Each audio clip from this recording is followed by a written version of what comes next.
আসসালামু আলাইকুম প্রিয় বন্ধুরা। আপনারা তো অনেক সময় ভুট্টা চাষ দেখছেন অনেক জায়গাতে। তো আজকে আপনাদেরকে আমি দেখাবো যে ভুট্টা কাকে বলে।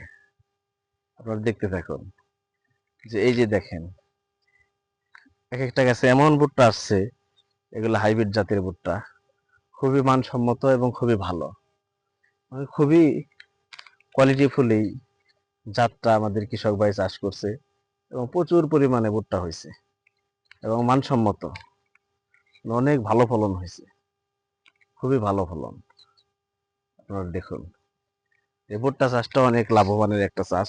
এটা করা যায়, প্রতি শতাংশে প্রায় 1 মণ করে ভুট্টা হয়। আপনি 1 মণ করে ভুট্টা হলে আপনার 1000 করে হলে অনেক। সেজন্য আমরা এটা করতে পারি এবং ভালো একটা ফসল হয় এবং চাহিদা সম্পূর্ণ একটা ফসল। অনেক ভালো হয়েছে। এটা আমার বাড়ির পাশেই এক কৃষক ভাই করেছে।